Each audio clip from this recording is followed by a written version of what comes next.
So welcome everybody, and good morning on this chilly morning. At least it stopped raining. It's my great privilege to be allowed to open the APFP Symposium for this grand round, and I want to thank the organisers for giving us this opportunity. This is a very special session because we've got the privilege of inviting some of our APFP alumni. So you might notice on the call we've got a fantastic spread across Africa, including some of our key speakers, Joyce Kambugu and Motunrayo Adekunle, who are already on the call. I'm glad to see they've joined, and Marc is going to be the lead for oncology. What I would like to do first of all is just share with you a little update on really where we've been going with the APFP, just briefly as a lead-in to the subsequent presentation that's going to happen. So I hope you can all see my slides. Here we go. Let's go make that small.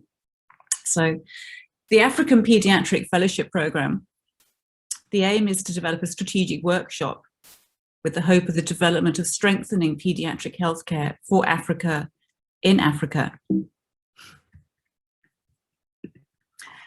That we want to build a generation of clinicians, educators and leaders who are equipped to transform child health on the African continent. And this is really through the strategic clinical training of paediatric specialists and subspecialists, and where we're heading with the work that we've been doing. And this is all of us. I say we because many people on the call are integral to the program, is that we're now supporting the post-fellowship service development and the collaboration with the alumni in their centres, and to develop specialist and subspecialist training across the continent. And this is really exciting because what we're seeing is the growth of the program and the evolution. And the true uniqueness of the program is that the trainees are not coming here just to get clinical skills. They are leaving as equipped, resilient individuals who are truly making a change across Africa. So what's happened in the last 13 years? More than 150 African healthcare workers have trained or in training from 14 countries. Some of our more recent enterprises have been the innovative and wonderful program led by Brenda Moreau, developing pediatric physiotherapy, and our most recent bubble, trying to promote clinical technology, which has been slightly scuppered by COVID, but we'll hope to upregulate that soon, to support the trainees when they go back, so they actually have technologists to support them with their practice. And then what we're going to talk about today, where we're heading with paediatric oncology. So what's happened across the continent? You can see here the density in the trainees, that we have peaks in particular areas of Ghana, Nigeria, Kenya and Uganda especially, and that we are now developing strong groups within West Africa, East Africa and Sub-Saharan Africa, with the goal that we're now reaching, that individual established training sites are now happening in these regions. It's incredibly exciting, and it was where we wanted to be heading all along. As we train up, it's not that we actually solve the problem, we often identify the problem of healthcare. And as the trainees return, they often uncover huge unmet healthcare needs. And in fact, the need for training, if anything, only increases. So more than 90% of the APFP alumni work in Africa, 88% in their own countries. 80% of these are in public facilities. And this is a retention rate that is globally unprecedented. So with that, I just want to say thank you to all of you, because now it's my privilege that I will be handing over to oncology. What I would like to do is acknowledge the team that many of you, I hope, know, without whom the APFP would not exist. So not just yourselves as the supervisors and our alumni, but also the APFP admin. So Helen Menkes, who I'm sure is on the call, and Bea and Jolie, who I'm sure many of you know from the APFP office. They really make this operation work and hold together. And I would like to acknowledge Rizani, who's been incredibly supportive of the program with some of the huge challenges we've had with COVID happening. So now I'm going to stop sharing. And Marc, I hope you are on the call. I saw you joining. And if you'd like to share your slides, you should have access. Hi, morning, Joe. Thanks for that kind introduction. And thanks to everybody for joining. I'm going to share my screen and hopefully all will go well.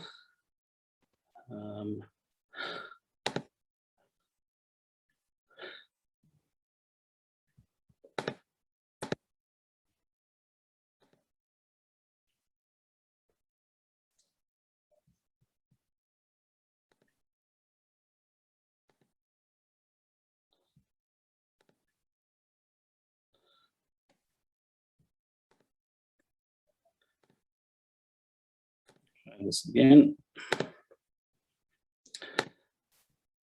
Yeah, I hope everyone can see that. Yeah, that's working perfectly. Just go to full screen. Here we go. So first off, I just want to acknowledge Alan, who is actually the architect of this presentation. And so I'm just standing in for him this morning because he's unable to be with us, but also to acknowledge other people who have contributed content to this, Sharon Cox from surgery and also Jeanette Parks from radiation oncology.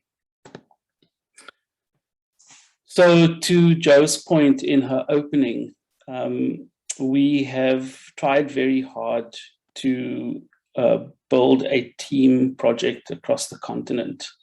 Anyone who practices oncology will know that it's a team sport, and that without general pediatric surgery, neurosurgeons, and radiation oncologists, one is really strapped in terms of what you can deliver, considering that a third of our work are brain tumors and a third of our work are solid tumors, which require surgeons and radiation oncologists as an integral part of that team. And the list of countries gives you an idea of what the current footprint looks like. But of course, just to underscore right at the outset that the other critical pieces to this puzzle are, of course, nursing, pathology, radiology, and also nuclear medicine. So why do we think we are able to do what we do? Well, there are several things that I think positions us as a training center. The first of which is that we are certainly a neuro-oncology center of excellence for patients who are referred to us from all across the country, but also across the subcontinent. We do weekly shared care telemedicine meeting support, so that originally started through the St. Jude's Cure for Kids site, but that has now latterly transitioned onto Zoom.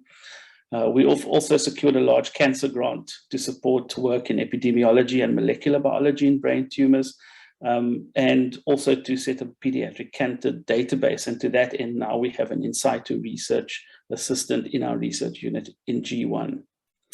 We've also positioned ourselves in terms of the development of certainly the South African National Protocol. So that's the basis of my doctoral work in germ cell tumors.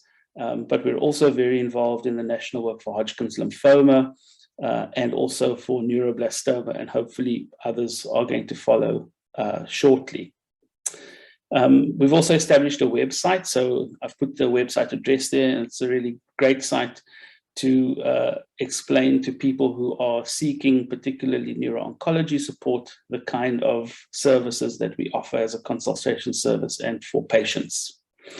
From an academic perspective, we've certainly been very involved as a group in writing and developing adapted treatment regimens for low middle income countries. So we've done several now, supportive care, Kaposi's, standard risk medulloblastoma, low-grade gliomas, and also for radiotherapy. We're also the African partner for Varian's Access to Care program. So Varian is a supplier of radiotherapy equipment, and they support the training program in radiation oncology. And I'll speak a little bit more about that later on.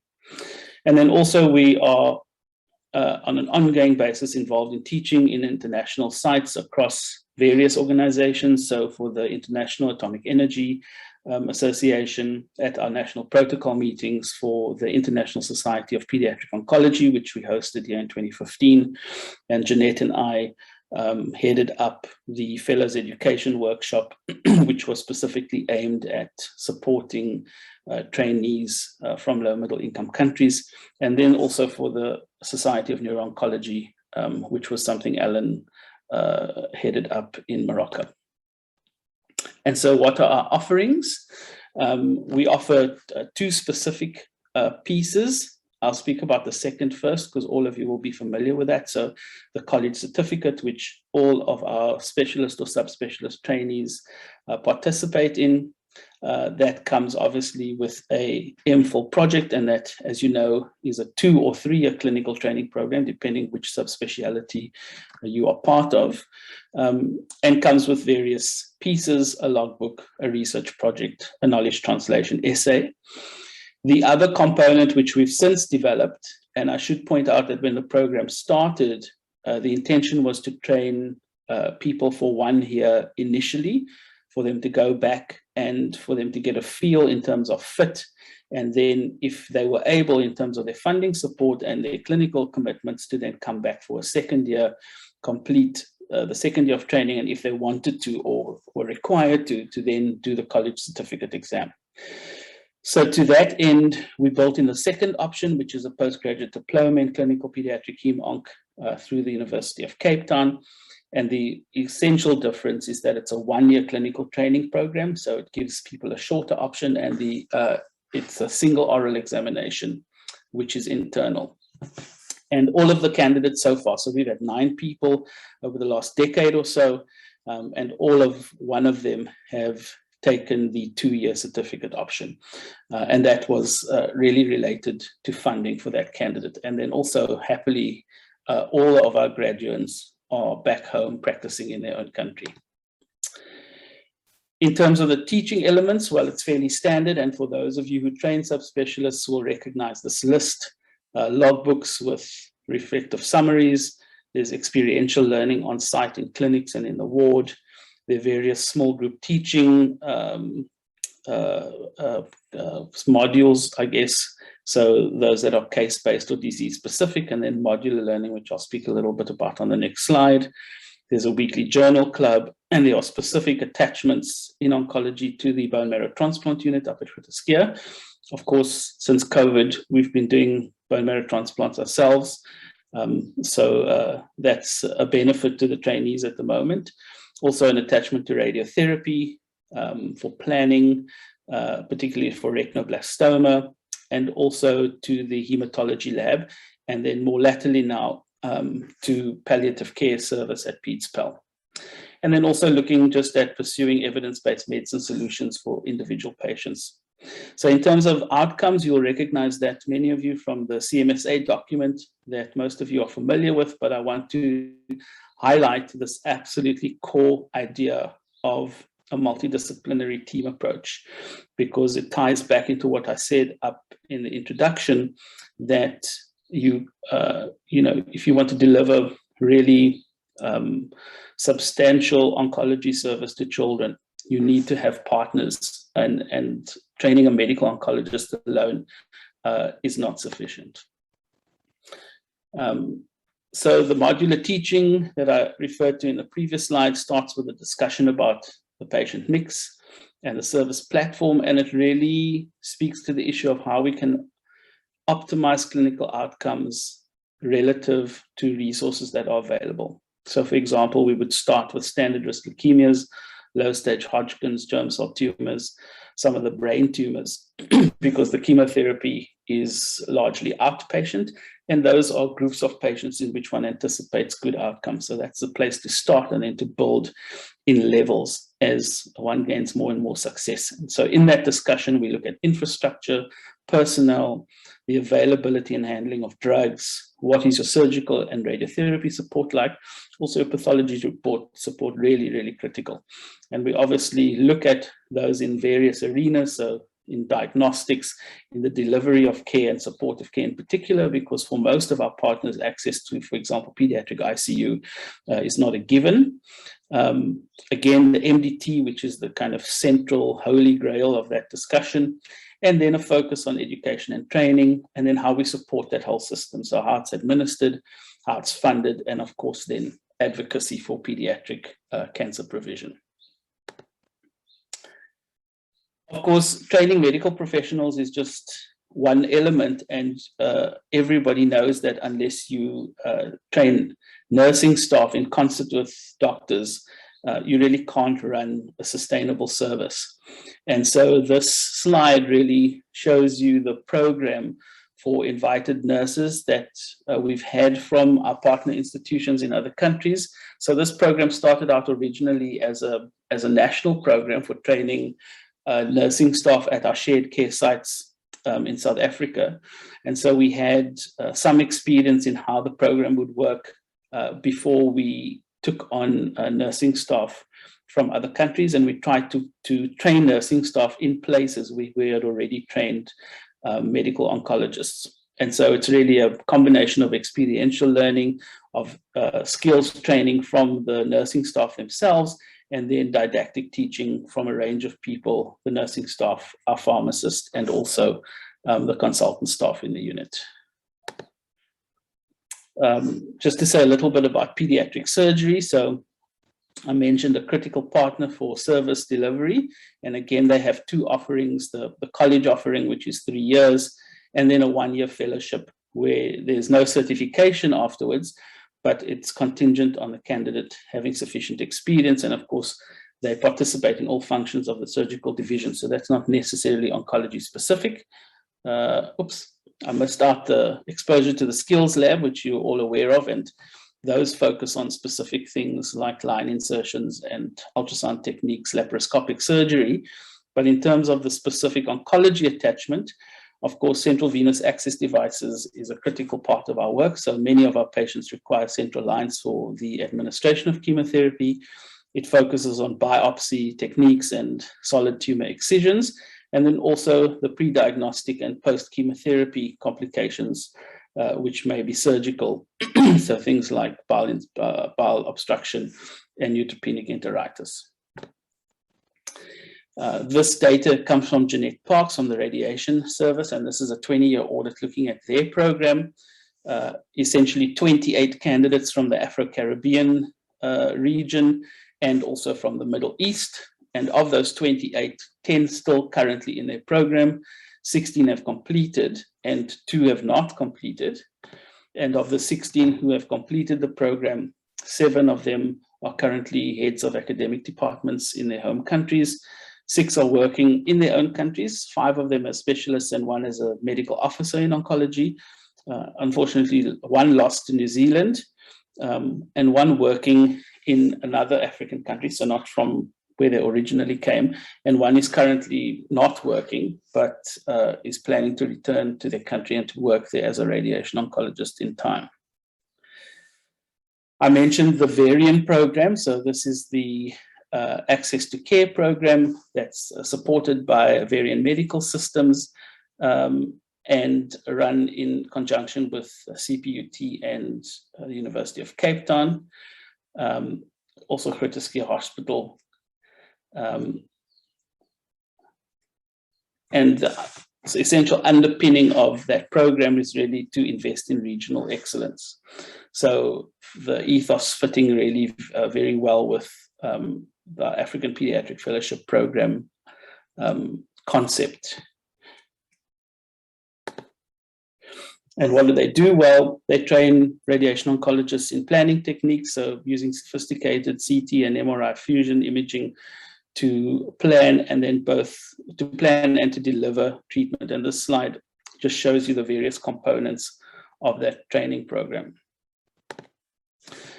So what have we learned? I think we've learned a lot, probably more than just one slide, but to try, for brevity's sake, I think the first thing we've learned is that what we teach must be context sensitive. So we need to understand the place that our trainees come from, so that we don't overtrain them or we don't put them in a position where they cannot deliver a lot of the skills that we've imparted to them.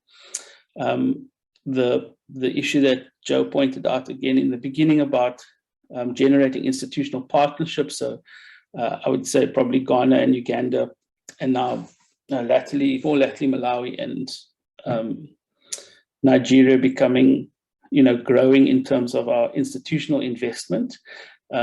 So that's really the best way to help people to stay, is to generate teams of professionals who then return and work as then their in situ team in the country.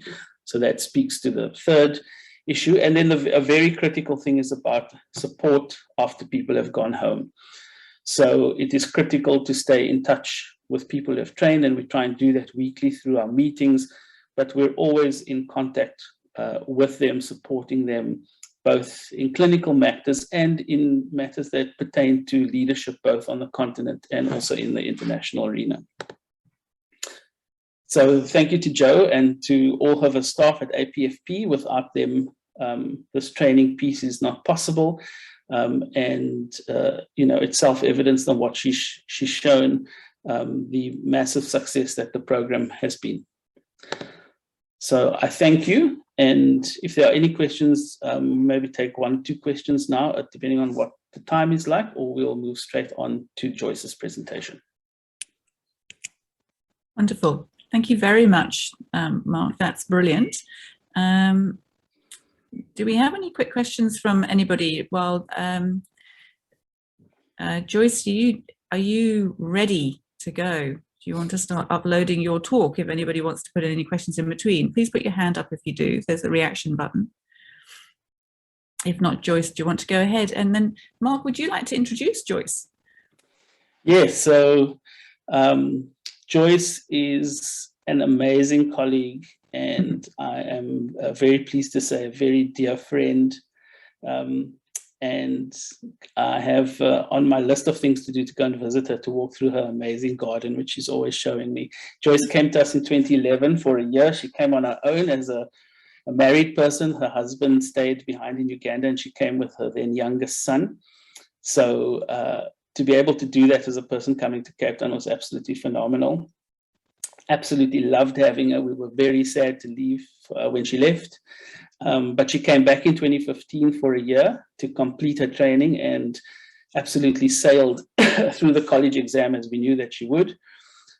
She's a smart and eloquent and kind person, and we are very proud to be associated with her. And she knows how fond I am of her. So, Joyce, over to you. Thank you. Thank you, Mark, for those very, very, very kind words. And I will get started. I'm not sure that you can see my slides in a slideshow. Can you go to full screen, Joyce? At the moment, we're seeing your notes on the side. I don't know if that will work for you. Yeah, it was that button.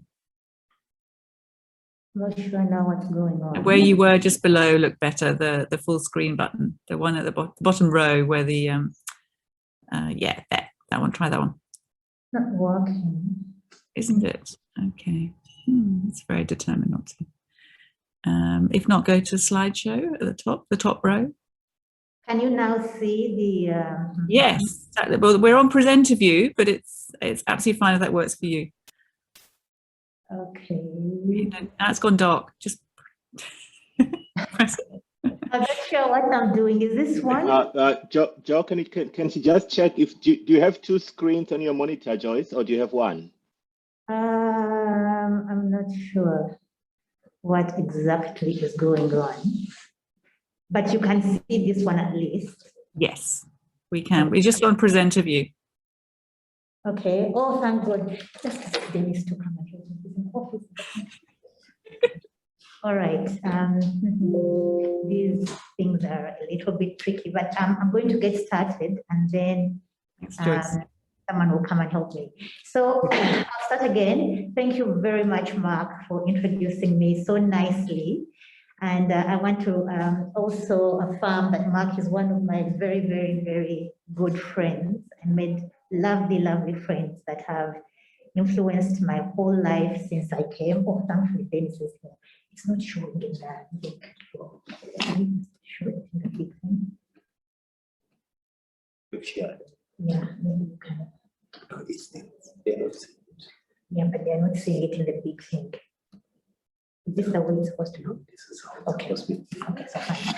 Okay, so in my culture, there's this saying that when the big drums sound, then the smaller drums should forever hold their peace.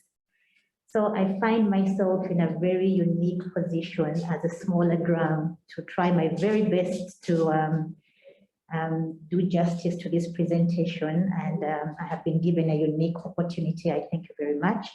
And now I need to outdo myself and try very hard. And thankfully, the organizers have given me a lot of time to do that.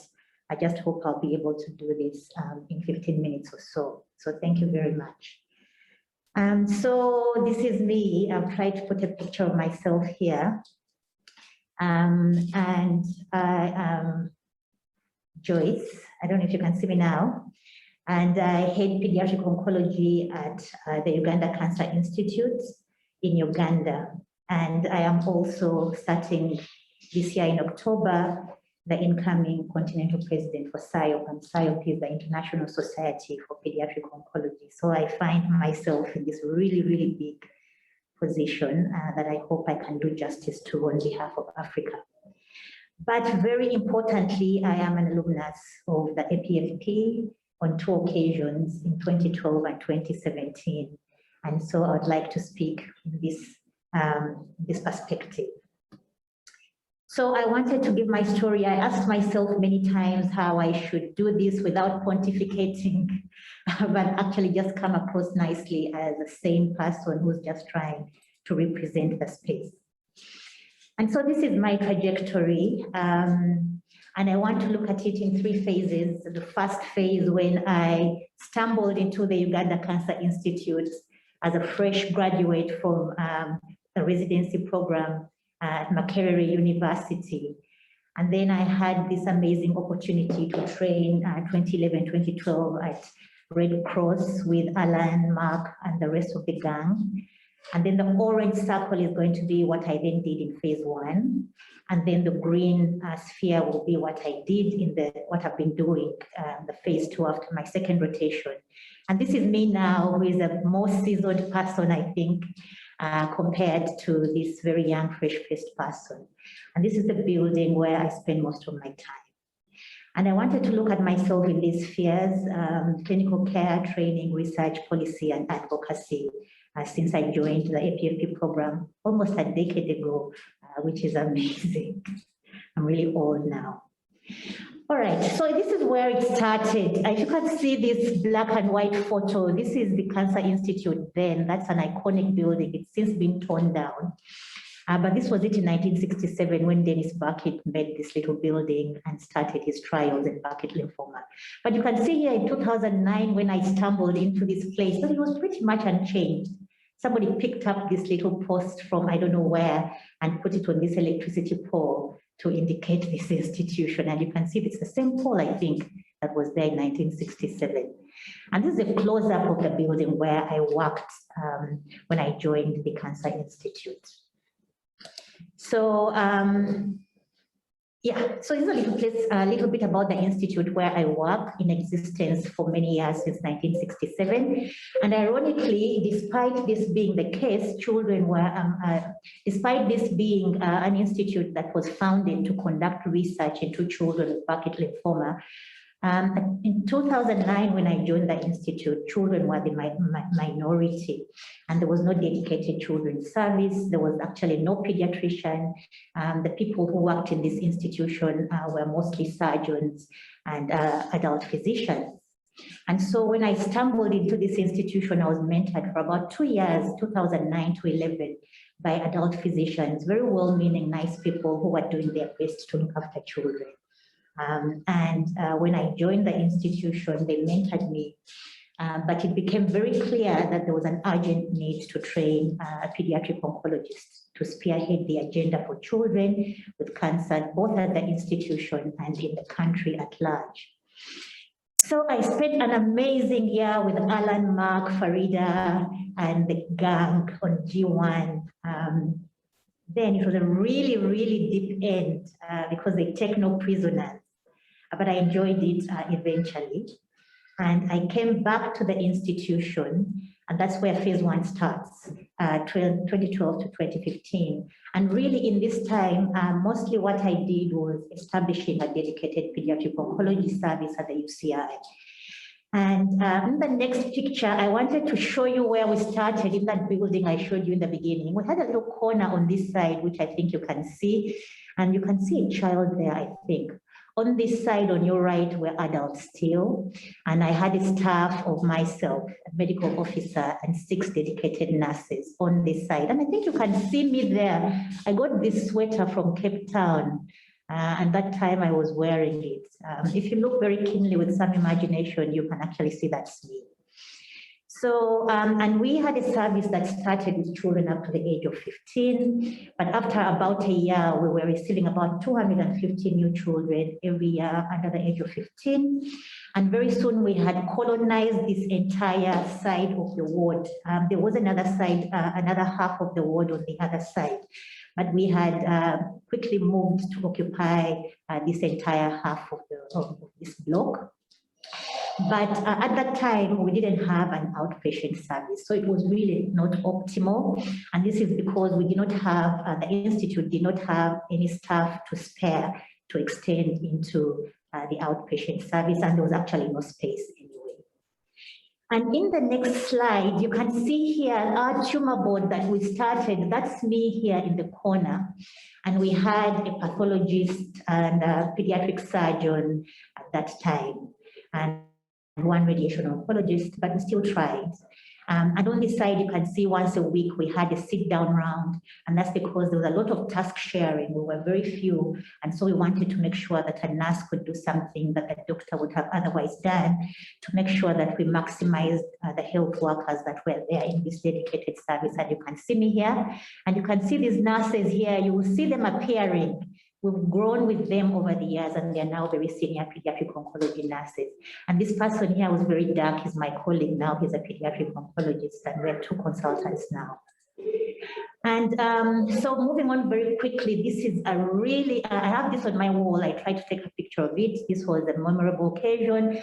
And I had my only opportunity to stand very near the president of our Republic of Uganda here. And there's other really important people. This is the chairperson of our board and the director of this institution, Dr. Jackson Orem, and other very important people. This is the Prime Minister and those nurses that are appearing with me. This is me looking very slender that time. It was a joyous occasion because they opened this building I'm going to show you here in 2015. This one that came out of our collaboration with the Fred Hutch Cancer Center. And on the right here was a dedicated children's outpatient clinic, and we have infusion chambers here. So this is like 3-4 years after I attempted to start the dedicated pediatric oncology service. We were really pleased that, with this development. And so with the opening of that outpatient service, and this building that came up shortly thereafter, it was opened, and you can see here on the level 3 was an entire floor that was dedicated to pediatrics, which was also really a landmark occasion. And so with this move, the establishment of the infrastructure for a dedicated pediatric oncology service was complete. And so that ends phase 1 of my trajectory. And so I went back to Alan and Mark and the team in G1 for my second year. I wrote the exam, and that must be one of the most challenging times of my life because I had to prove myself to my colleagues and emerge as a seasoned pediatric oncologist who could spearhead the agenda of pediatric oncology in my country and be able to stand shoulder to shoulder with my peers. And so I think that has happened, and I'll tell you how in the slides that follow. So since then, I have occupied myself with strengthening the established clinical service, and now moving on to establish a locally responsive pediatric oncology research agenda, establishing a robust training program in pediatric oncology, and occupying myself with policy and advocacy for pediatric cancer in my country, and then also establishing strategic partnerships, both local and international, because certainly the government of Uganda cannot afford to do everything on our wish list. So you can see I tried to make this snapshot of what our pediatric oncology service looks like now.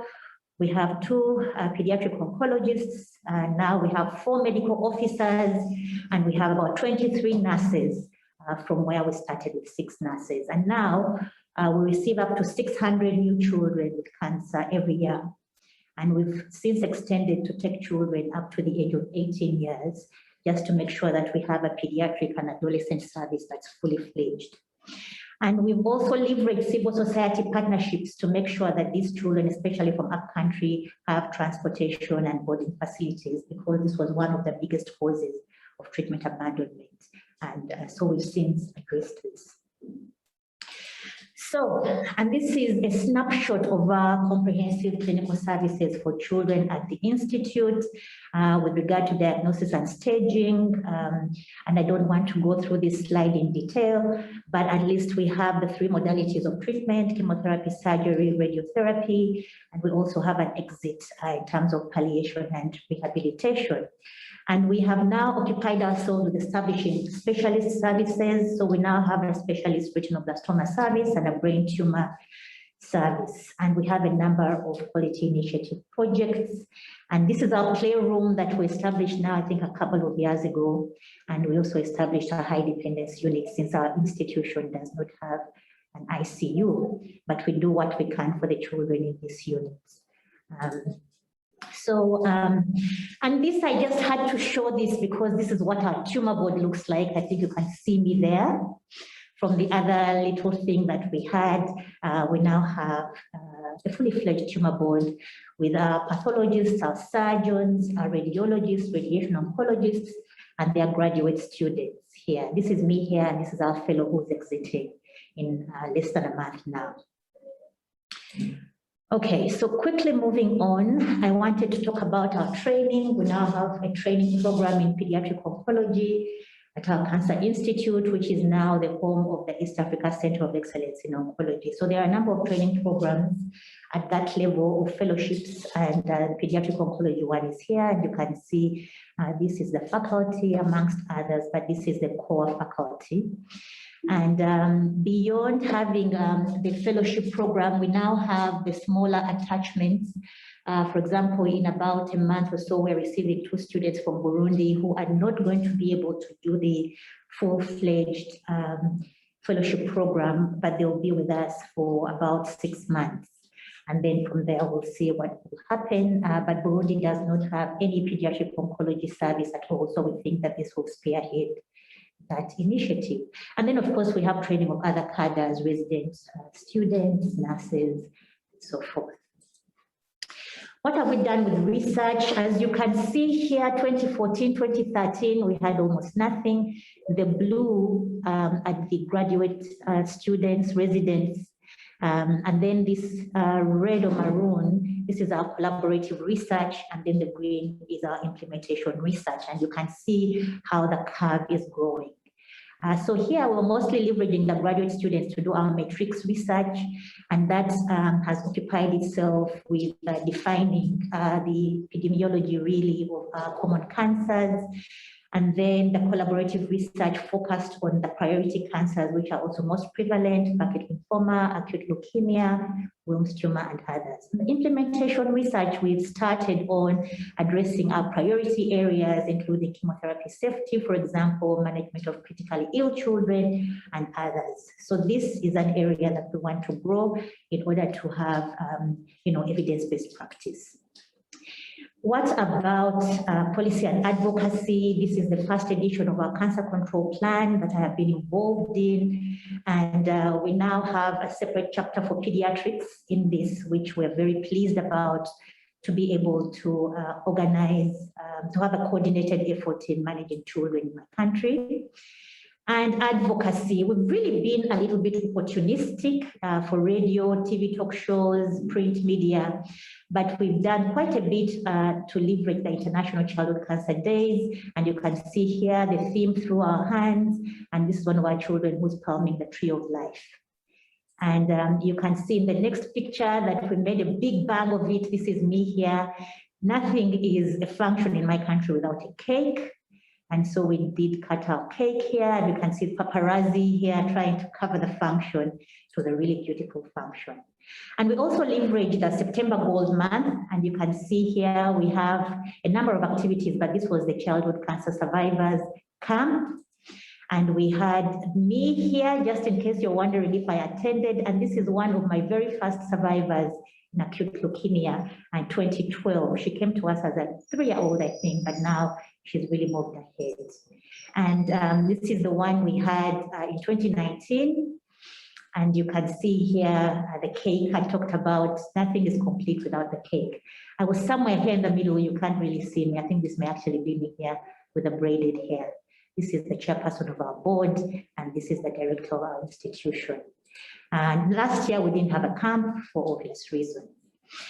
To do all this, we've been leveraging collaborative partners, both local and international. I've listed a few of these. Like I said earlier, we really can't, as the government of Uganda, provide resources for all this.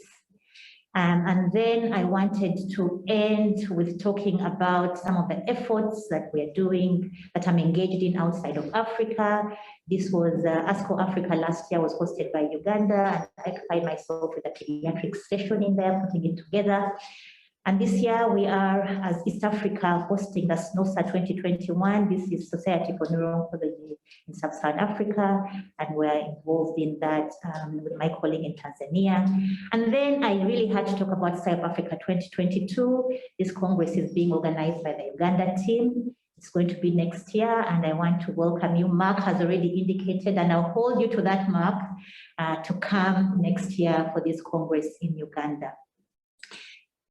And I want to end here by saying, this is me now. I really cannot claim credit for all this, even though I've been given an opportunity to boast about this. But I really would not have done this without myself, with myself alone. And these are different pictures of my team. These are the nurses mostly. These are the medical officers. There's only 3 of them. The other one was on the wards. This is us here celebrating my fellow now, but at that time she was graduating from the residency program. We were cutting a cake, and here we were celebrating 2 of my nurses, the most senior nurses. They were completing their training in management because it's a requirement at my institution. This is Rachel looking really beautiful. She's exiting in less than a month. She was cutting this cake. So I want to end here and thank you all for listening. I hope I didn't take a whole hour, but this is it. Thank you very much. I will stop sharing now.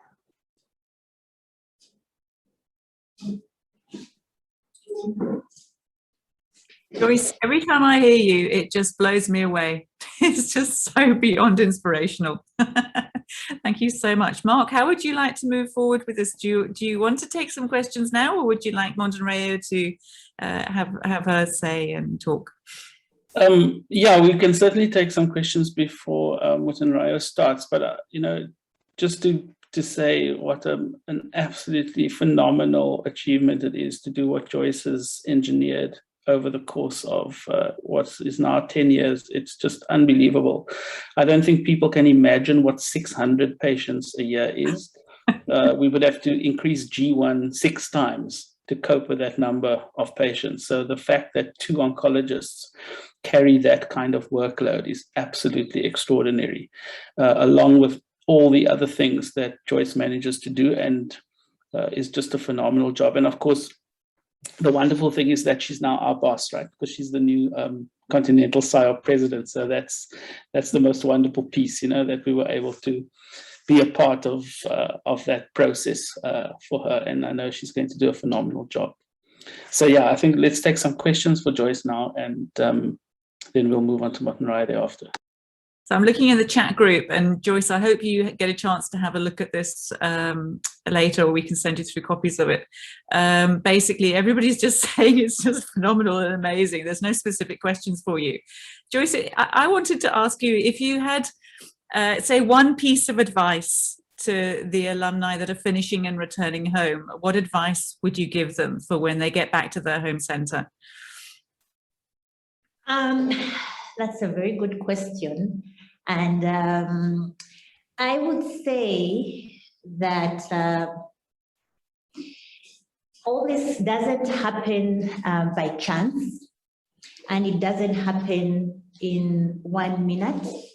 So many times people want to go and find something that's already done, and then you just walk into something that somebody else has done for you, and that actually doesn't happen in real life.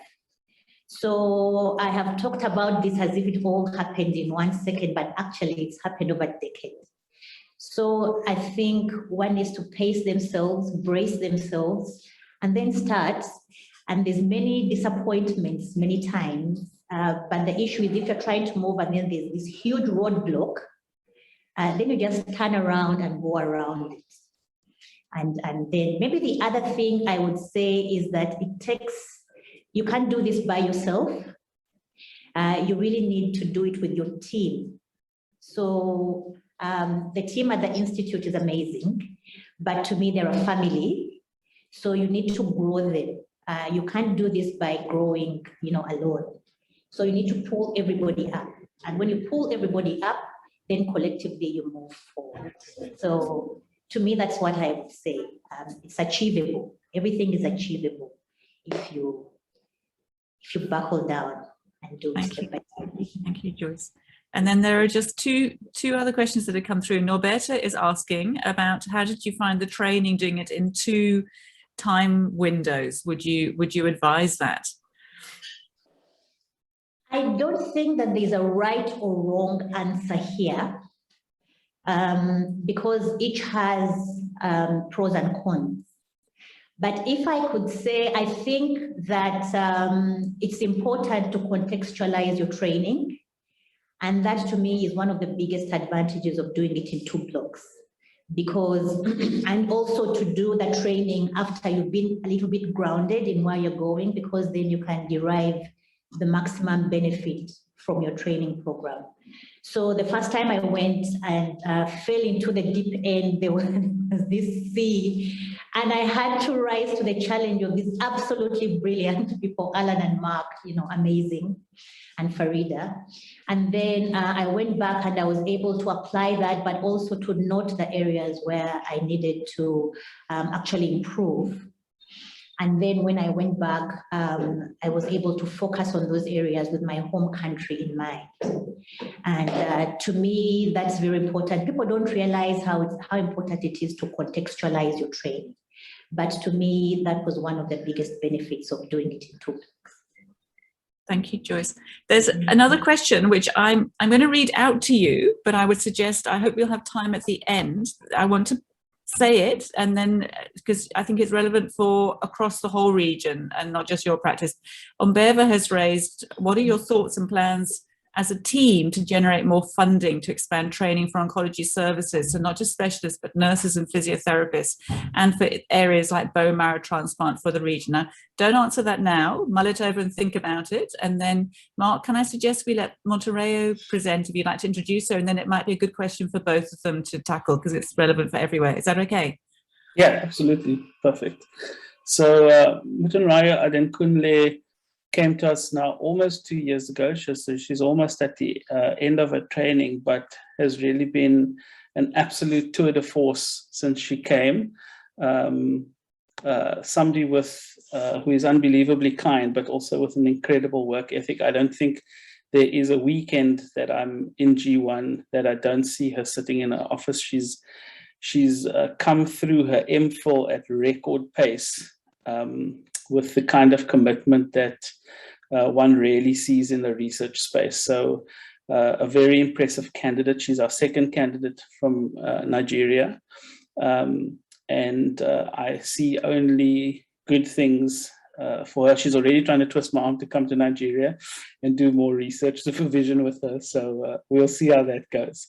But I'm going to hand over to Motunrayo, and she can take it from here. Thank you so much.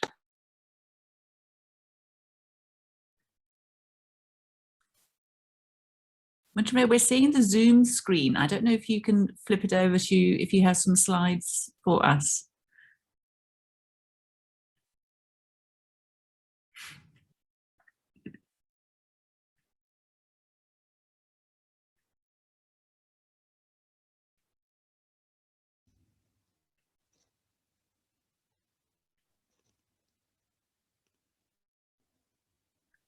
Just chat to us if you need some help. Okay. How are you doing? Are you on the screen share? Yeah. Looks good. Okay, it says you're starting. Okay, and then you need to go over to where your slides are, because at the moment we're just getting your Zoom screen. Did you have your PowerPoint open? Because if you have it open, it should appear in the screen share.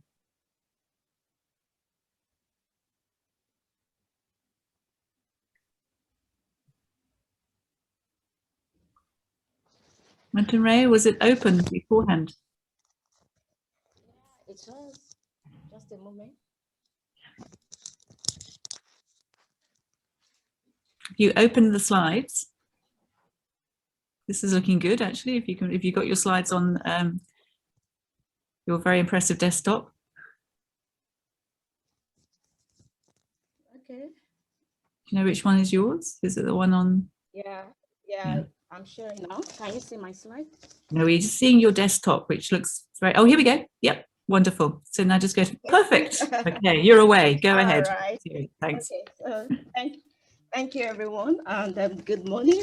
I'm Motunrayo, Adekunle, Senior Registrar here in Pediatric Hematology Oncology Unit at Red Cross.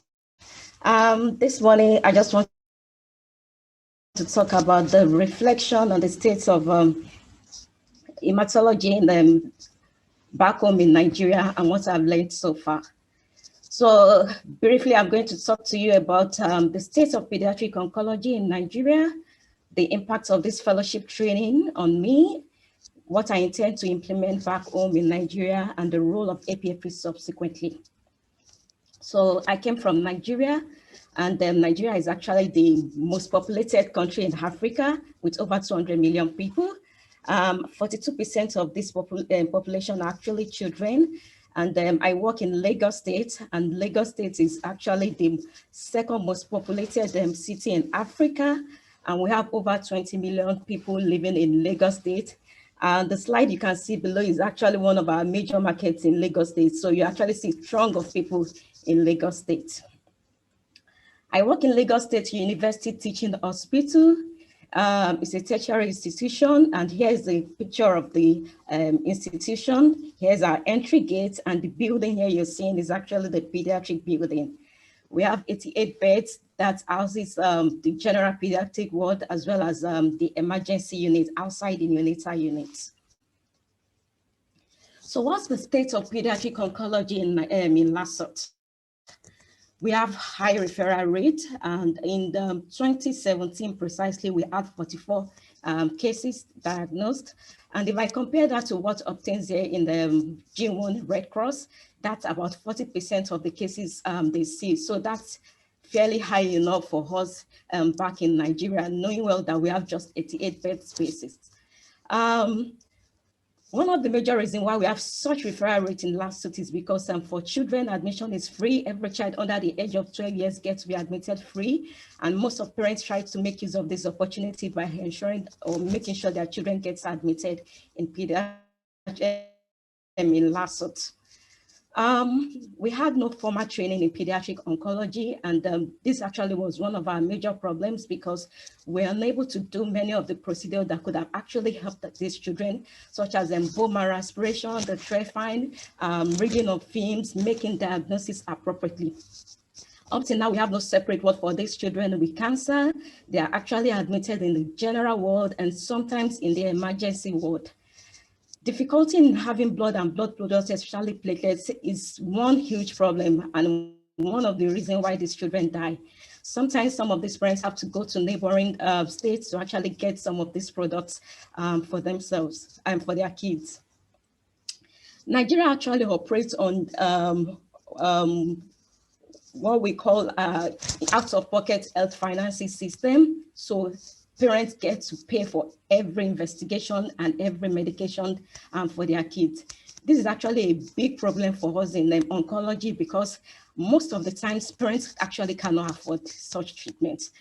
For instance, this child in this picture never had the final diagnosis of treatment before her demise. She was actually on the ward, and it was difficult for the parents to do images until she deteriorated and died. And most of the times is that we cannot start chemotherapy or we have to stop along the way because these parents cannot actually afford to continue this treatment. Because we have no separate ward, it was very difficult to it's been very difficult to control infection. And most of our mortality are actually due to infection in pediatric oncology in LASOT. We have no intensive care unit, and so it's difficult to escalate care when these children actually need them. Pain control is actually a big problem. Most of the times children come down to us with advanced disease that actually requires adequate pain management. But oftentimes due to national policies, it's actually difficult to get opioids like morphine for these children.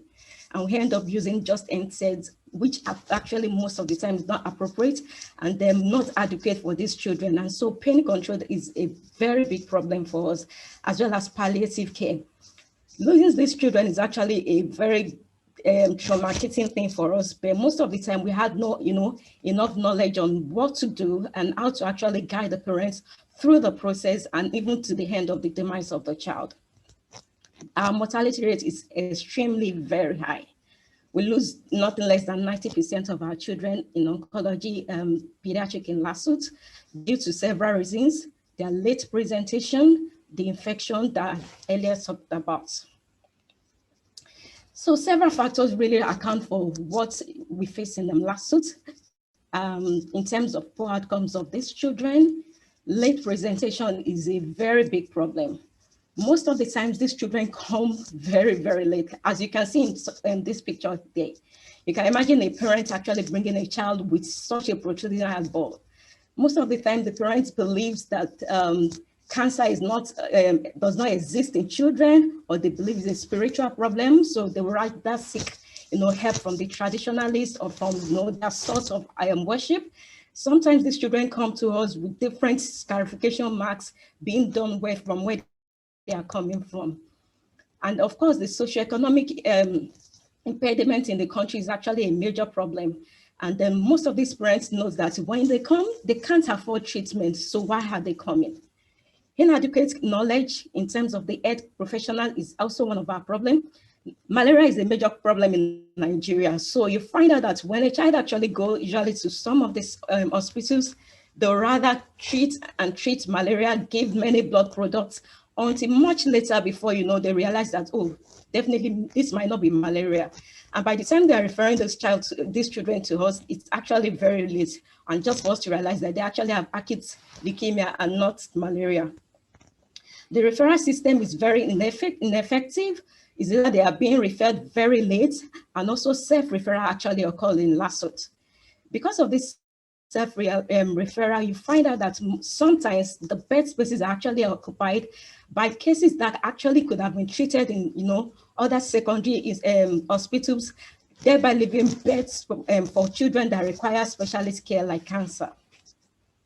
Besides all of this problem that we face in Nigeria and about the parents, what were our home problem in the unit that probably could have contributed to the mortality rate in these children? The inadequate knowledge. It was definitely obvious that we required knowledge, skill. In terms of making diagnosis, we could not do bone marrow aspiration and trephine. We could not read our film. We could not interpret some of these results, and we could not apply some of them to some of these patients. Late diagnosis is actually a major problem. For instance, some of these children, especially with solid tumors, don't get diagnosis early. It takes weeks for us to get pathology diagnosis. And sometimes some of these samples have to be sent abroad and requires months for us to make diagnosis. And of course, sometimes some of these children actually die before the diagnoses are made. Unavailability of treatment protocol. When I got here, I realized that many of the protocols we are using were actually archaic. And knowing well that pediatric oncology is actually evolving and there are, development in modality of treatment, perhaps this could have contributed to the mortality that we had, as well as poor collaboration. So people have always asked me, why pediatric oncology? Some of my colleagues back home will tell me, why are you wasting your time? Knowing well that these children would die. Really, it was very difficult for me to actually answer sometimes, but looking through my residency training and reading books that says 75% of children with cancer will survive, it was very obvious that this was not coming to pass nearest in our own country. We are not going to do something. I look at pictures like this that say 1 out of 8 children with cancer will not survive. And I ask myself, do you mean 8 out of 9 of them? And then I look at slides like this that shows that in developed country, over 90% of these children are actually surviving. Sometimes I take solace in the fact that that is a developed country. Maybe that's why they are surviving. Then what's happening in developing country? In Africa now, 50 to 60% of these children are actually surviving. Then I tell myself, maybe it's all about Lesotho and not Nigeria as a whole. Looking through literature is not just about Lesotho, it's about Nigeria as a whole. I've looked through many literature and comparing even the most recent one, like this that was done and published in this year, 2019, out of 266 cases in a part of the country, 44% of parents abandoned care and 45% of those that were left actually died. So definitely it's a generalized problem in Nigeria that requires tackling. So if you ask me again, why pediatric oncology? My response is, why not pediatric oncology? When is the right time to actually bridge this gap? When is the time to give hope to these children? When is the time to ensure that these children have quality of life? And when is the time for us to actually make sure that there's actually that hope for every parent that has children with cancer? My last 18 months in G1 here has been very amazing. I've been able to learn a lot under the leadership of Alan and Marc. One of the most important things I've learned is value of time. I remember my very first call here on a weekend with Marc, where we ran to the theater, bone marrow was done, tissue biopsy was done, lumbar puncture was done, the child was commenced on chemotherapy. I said, wow. And when that child finished his treatment and left, I said, definitely value for time is something that we've missed out over time. I've learned many skills. Here in this picture is one of the bone marrow transplantation that was done. I've learned skills of how to do bone marrow thread find, how to read films, how to make diagnoses, how to apply most of these protocols to all those children. Individualization of care. My teachers have taught me, you must choose your patient. You must choose your tool. Oftentimes, what we try to do is that apply protocol to the child based on the treatment. They have realized that some of those protocols might not be beneficial to those children. One of the things that my teachers have said is that it's better the disease kill the child than for your treatment to kill the child. So I must have learned how to individualize care and to ensure that I give the best and optimal care for every child I face. Knowing my limit, knowing where to draw the line, knowing that every child might not be able to survive the cancer, but I must know how to give the adequate care to the child. Teamwork actually plays so much well here. Everyone worked together. Good, effective communication is something that I've actually improved on. How to counsel parents with children with cancer, as well as those children. Palliative care for those that require it, as well as building of network. So those are the few things, some of the few things that I've actually learned under the leadership of Alan and Marc here in Red Cross. So what's the way forward? As good as I've been able to learn lots of things right here, application of everything might not be feasible. I'm not going to allow us to bite more than we can chew, but one thing I believe that we can do it. We are going to take small steps in the right direction. Collectively as a team back in Lasut, we are going to work to ensure that we give hope to these children with cancer. Now I've realized that there's actually accessibility to chemotherapy through National Cancer Institution, which I've actually applied for. And we should be able to get medication for these children free of charge. Early diagnosis is now possible with skills that I've acquired. So it's no longer us requiring or depending on the adult hematologists for them to do some of these procedures for us. Improving training of healthcare practitioners. I'm going to make sure that I pass this knowledge across to everyone that wants to learn to ensure that we have enough hands to help with these children. The way forward. The tumor board that operates here in G1 is actually very amazing. Just once in a week, just 1 hour, where everyone sits down to deliberate and actually think of the plan of the child. This has never been existent in Lasut, and sincerely, this is my hope and desire. When a surgeon knows that, oh, there's a child with solid tumor that will require surgical intervention in 12 weeks and is ready to do it. When the oncologist know that, I'm expecting to see this child in the next 10 weeks, and everyone actually work together, knowing well that most of these cancer cases are curable, and with us doing our best for them, then we should be able to see results of improvement in their care. My aspirations subsequently. Number one, improve the quality of life of children with cancer, get access to chemotherapy and investigation, adequate pain control. No longer should any child die with groanings of pain.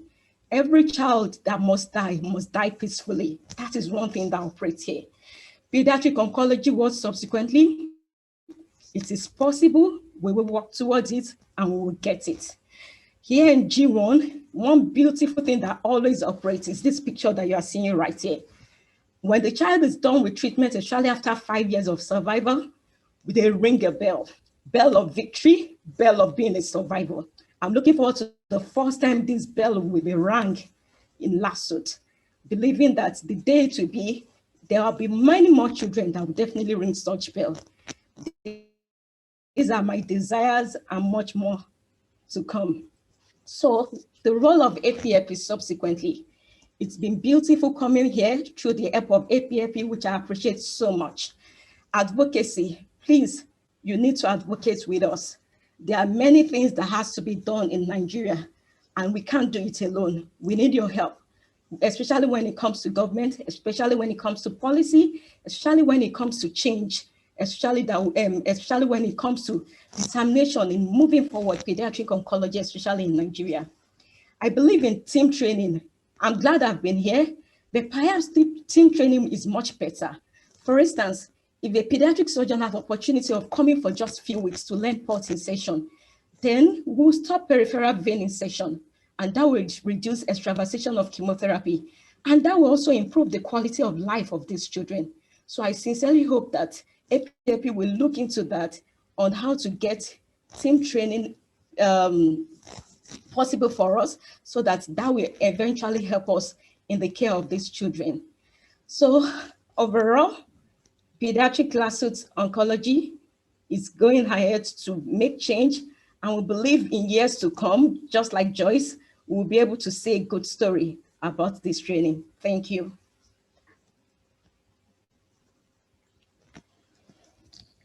Motunrayo, thank you. What a powerful presentation. Mark, would you like to do any comments or resume? There are some questions, but I'm just conscious of time. Yeah, I'll be quick just to thank Motunrayo. She was so nervous for this morning, and I think she's done a stellar job. Brilliant. And as someone points out in the chat, really so emotional watching that. But the one thing I just want to point out is, if this presentation doesn't underscore for everyone the absolute critical nature of what we're all doing, then I don't know. It only really strikes you when you leave the bubble that is Red Cross and you go to visit our partners in other countries, and you see the scale of the problems that they have to confront. It's an absolute phenomenal undertaking that they're engaging to come away from home, train here, and then to go back and to confront those issues. So thank you so much for just, again, giving us that perspective at just how privileged we are to be here, and the responsibility that we have as privileged people to pass on training and knowledge and support that others need in places where those things are not available. So thank you. Thanks, Joe. Thanks, Mark. I am very conscious of time because I think everybody's having to head out for their rounds, and it feels like we need to have like a double session. So the question about funding, just maybe any short vignettes from Joyce or Motunrayo about the challenge of the funding and what your thoughts are about moving forward. Joyce, do you have some experience with fundraising?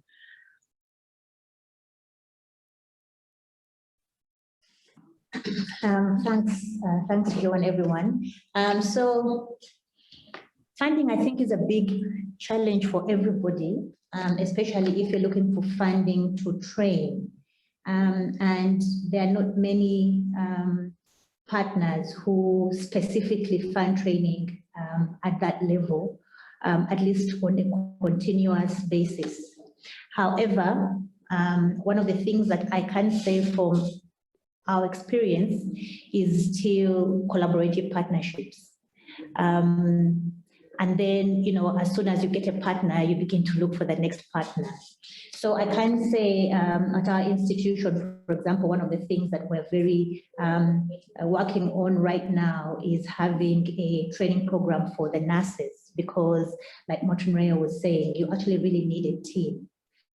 So, so that is what we've been working on. And right now what we have is a partner to kickstart this in terms of developing the curriculum and then funding the first, batch of nurses or the second batch. And then the same will apply for the other specialist programs. It really has to be deliberate. I believe that the biggest question is, do you want to do it, yes or no? Then everything else becomes in detail. So once you decide, I want now to get a nursing program for training, then you begin to look for ways in which to make it happen. And you actually will. And specific targeting of partners to do this.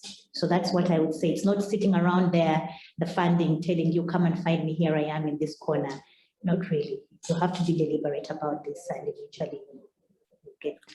So I think, Joyce, by what you've said, you've in some ways opened up an answer to Tracy Naledi's asked a very pertinent question of what support did you receive from APFP that assisted you to develop this program in your country? Is there anything that we could do to improve support for candidates when they return to their country?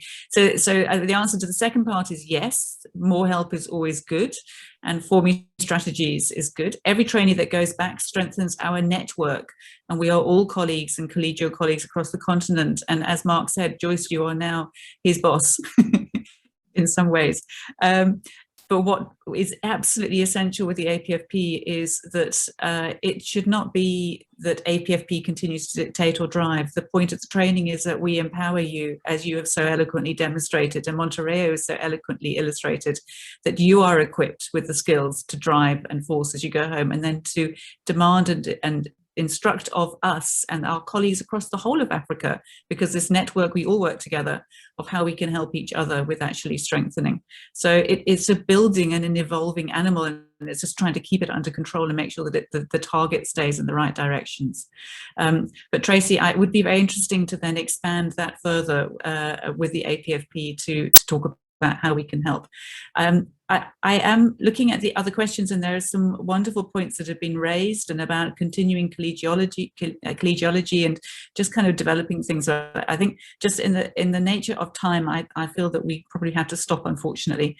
But to thank everybody for attending, and especially everybody for giving these fantastic presentations. They're so inspiring. I think you've hopefully uplifted all of us for at least our working day for today. So thank you. And thank you to Marc for stepping in. Thank you. Thank you. Take care, everybody. All right. Bye-bye. Thank you. Bye-bye.